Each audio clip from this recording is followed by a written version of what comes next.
Hey, School Bus here.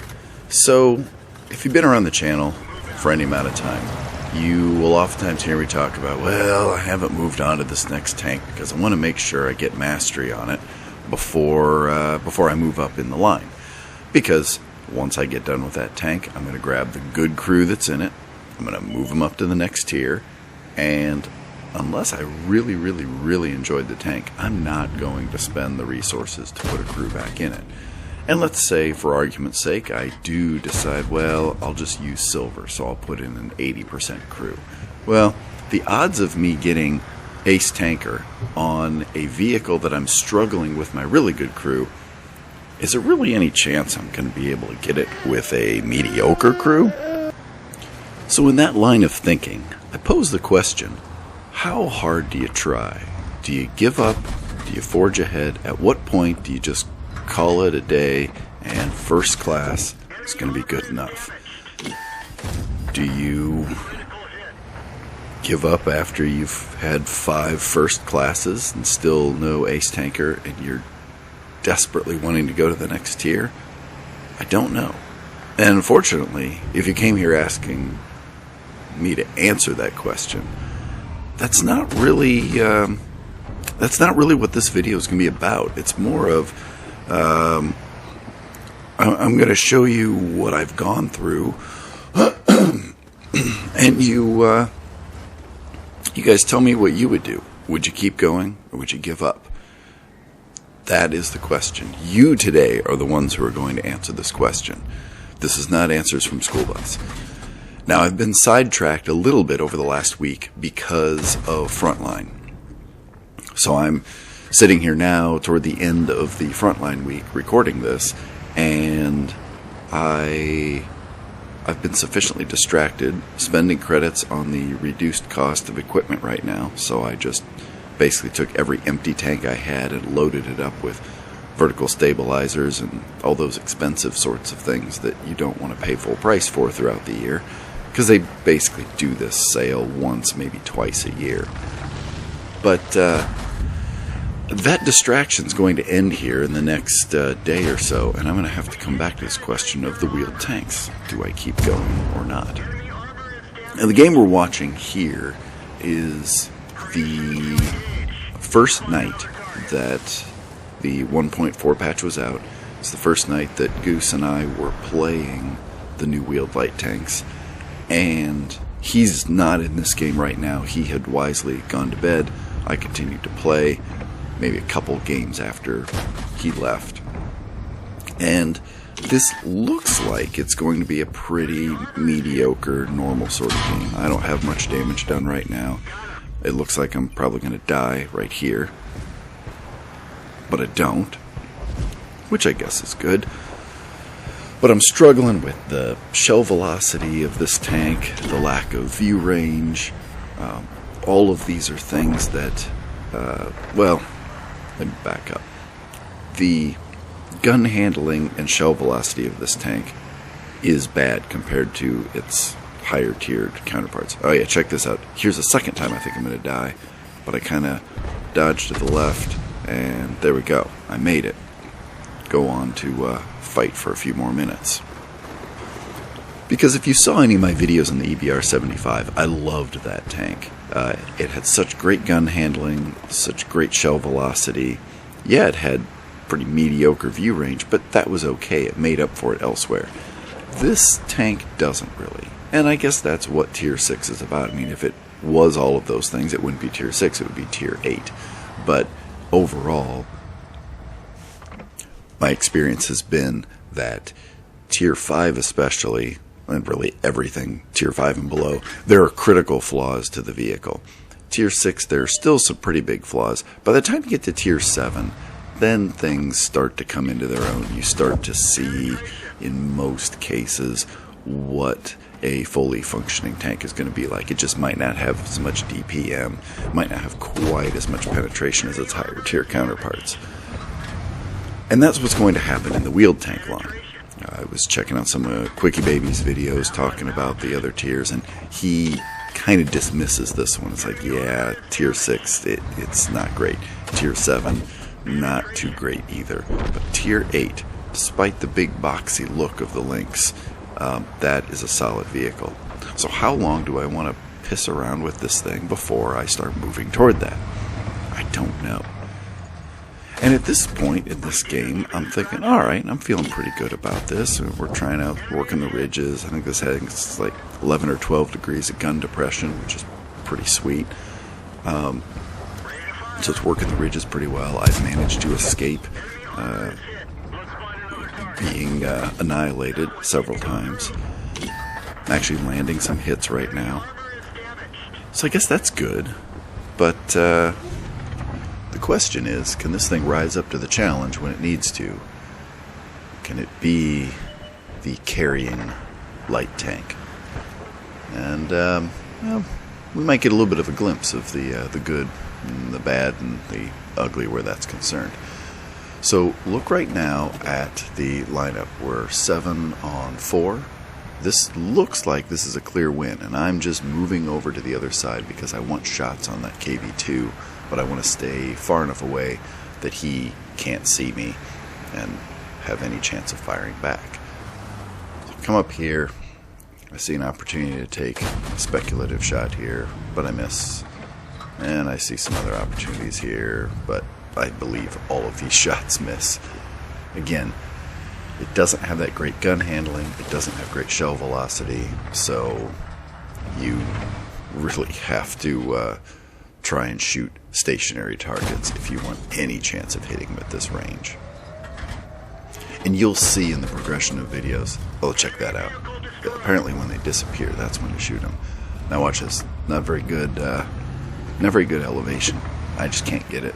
So I finally have to give up on this hill, move down off of it, and then I can get a shot. Unfortunately, he goes dark. Now, notice the team has melted. We're 3 on 3. And role reversal, or TD goes in to spot. I don't really know why he went in balls out quite like that. But anyway, I'm not going to let him die in vain. I'm going to keep trying to get shots here on this KV2. So I back up just a little more. I know he can't move. And there we go. Another blind kill. And apparently one of the guys on the team thought that was pretty impressive. I think if he had seen it from my spot, he wouldn't have been so impressed. So now it's light tank and Artie on both sides, and we are both obviously trying to kill the enemy Artie. He going after mine. I think yep, there we go. He takes mine out. Now I'm going after his. Make a critical mistake here. I'm using HE, which is wise. I need to save my AP rounds. But with all this debris, the HE shells will just blow up on whatever the first thing is they hit, other than bushes, foliage, trees. But any object in the game, it will blow up. So I wait, get really close, and then I'm able to finish him off. So now, it's mano y mano. Light tank y light tank. Wheeled versus tracks. The challenge now is going to be that in terms of view range, combat effectiveness, the tier for tier tracked light tank versus the wheeled, in my opinion, is going to be better in every case. And that's also true here. And what I should have done was taken the time to loop around the map the other way to at least take advantage of the fact that he wouldn't predict where I was coming from. But he knows where I'm coming from. I land a shot, but his first shot hits, and he kills me. And sadly, this probably what would have been my 8th game or so in the tank. I bet this would have been an ace tanker had I won the game. Instead, this sends me into a tirade of failed attempts to try and get ace. And we're going to go through and look at some of those. This is not all of them. These are just the ones that I happened to mark it when I got done with the game. It's like, oh, here's another first class. I'm guessing I'm up to like 6 or 7 of them now in this tank, which is good. I mean, I'm playing the tank well, statistically well. But my goal right now is not to play it statistically well. I don't care about that. I just want to get ace tanker and move to the next tier. And you might ask me, well, why is this fun? Well, check this out. This right here is exactly why I love playing this tank. So we go in here, load the HE. HE shells are great on these wheeled light tanks. So we knock out that AMX, which those AMX ELCs are all over the place because people have figured out that's where you jump off to get to the Weald. You didn't see that for the first couple of days, but wow, in the weeks now that have followed, it's very obvious. So now I've just got to keep these hills between me and the TDs on the ridge because they will delete me very quickly. But if I can just go one-on-one with each one of these light tanks, and they seem to be sufficiently distracted, I can make this work. If they focused on me, I'd be dead in a second. But now I give up on the T-50, go over to the ELC, kill him. The T-50 now is going to come around. He's going to try and get me. He gets one shot in, but then I'm able to get one shot in and then the kill shot. And now I'm last man standing in the middle. And yes, you are hearing children in the background. It's just dad life, man. So now I'm going to make an aggressive move. Again, with these wheeled light tanks, you're threading the needle between brilliant, aggressive moves and death. And we are going to thread the needle in the more acceptable direction here. We live, we get up against this ridge. Now we're able to proxy spot these guys. And they've cut me off. There's no way I can make it up that ramp. That toaster will toast me, so to speak. But I'm getting some assist on lighting him. And I can see that our guys are pushing along through the east, so I just need to hold this position, wait for them to come around and flank, and he'll be taken care of. So, with that comfort in mind, hold on, let me sip some coffee. Now let's see what else we can find. So peek around here. Oh, T-67. Alright, let's see if I can get a shot in. And amazingly, got a great snapshot there. Oftentimes, I do find my snapshots work pretty well as long as I'm not rotating the turret or anything. That it kind of calms the bloom a little bit there. But now, Toaster's distracted. I get one shot in. Wish I would have had some AG shells left because I'm pretty sure I could have deleted him. Now, case study here in this really lousy shell velocity.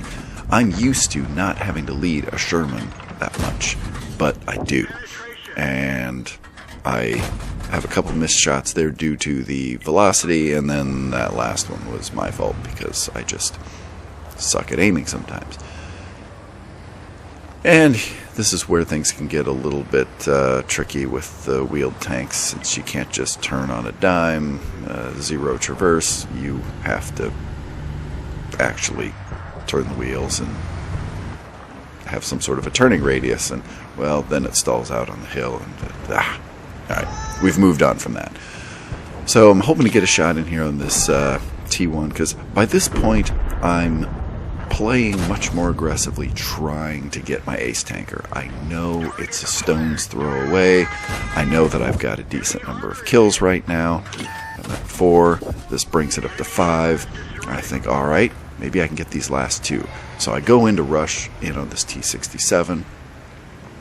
And then there's the KV-2 over there that laid waste to our early heavies that pushed on him. And I'm trying to avoid getting hit, because odds are he will one-shot me. But unfortunately, he dies before I manage to get in there.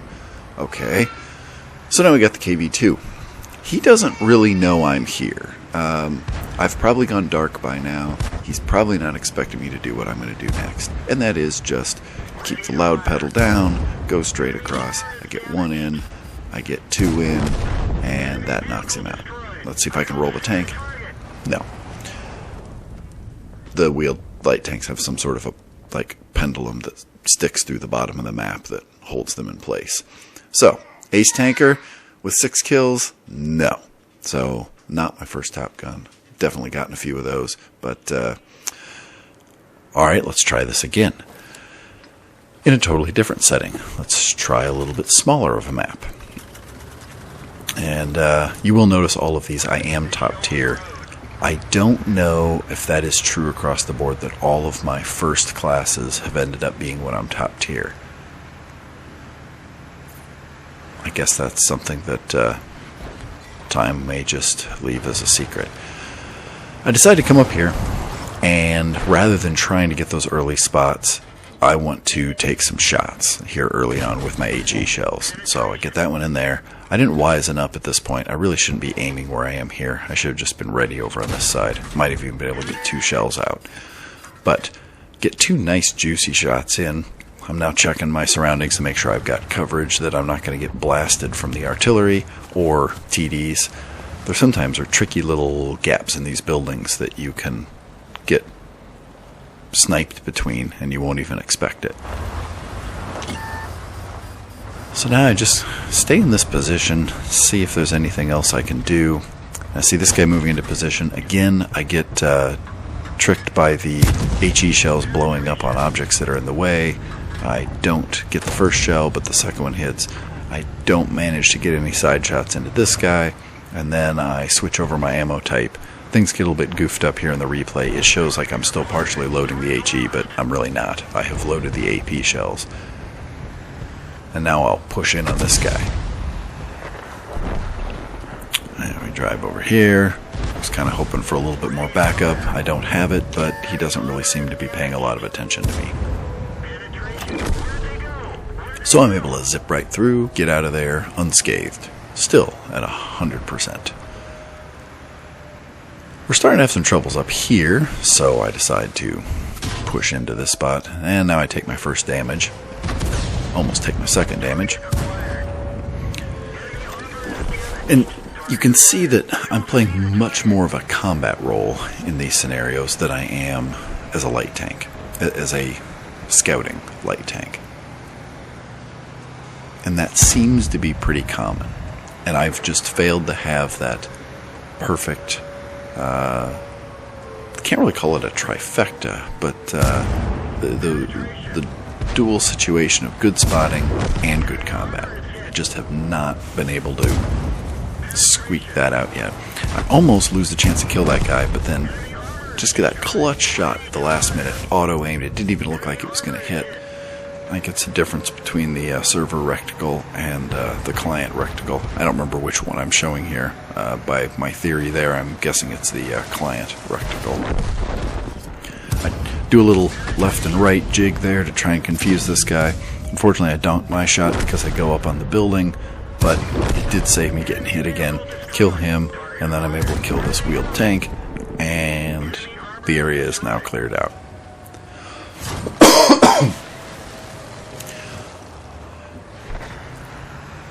Now it's time to push the field. I can't imagine there's much left out here. So we find this guy, do a little bit of circling. I'm able to keep him from hitting me. And now with him out, all that is likely to be left here is going to be the artillery. So actually now definitely all that's left here is the artillery. And this is where I'm starting to get a feel for leading targets. I managed to get that shot and follow it up with a second one. And then this guy, he's hiding behind some debris, but we're not firing HE right now, so it's not going to be a problem if we hit it. Now, this is a moment where I wasn't real good with my map awareness. I fully admit I thought that the last guy was unspotted, and I came back here thinking I'd be finding somebody. Well, duh, he's on the map. And he hadn't been shooting at me, so if he had been alive, I probably would be. If he had been alive and in that location, I'd be dead now, because when I stopped to shoot the artillery, he would have blasted me. So, oops. Rookie mistake, right? You can still be a rookie after 4 years of playing the game. Nah, I suppose you can't. Well, I think I've tortured you all quite enough. Needless to say, this was not an ace tanker. And now it again comes back to the question of, what do you think? Do I keep at this or not? I'm at least going to give it another day or two. But during our Tank Bros session this next week, I may move on and at least go to Tier 7. And there's a teeny tiny part of me that just wants to skip straight to Tier 8. But I think my goal will be to be at Tier 8 by the next Frontline here in 3 weeks. So thanks for sticking this out. I'm really curious your comments below. How hard do you guys try to be able to get Ace Tanker as you're moving up through the tech trees? And with that, I bid you adieu. If you liked this video, give it a like. If you didn't, you know what to do. And if you're enjoying the channel, hit that subscribe button. That really keeps me motivated as I see those counts go up. Thanks for watching.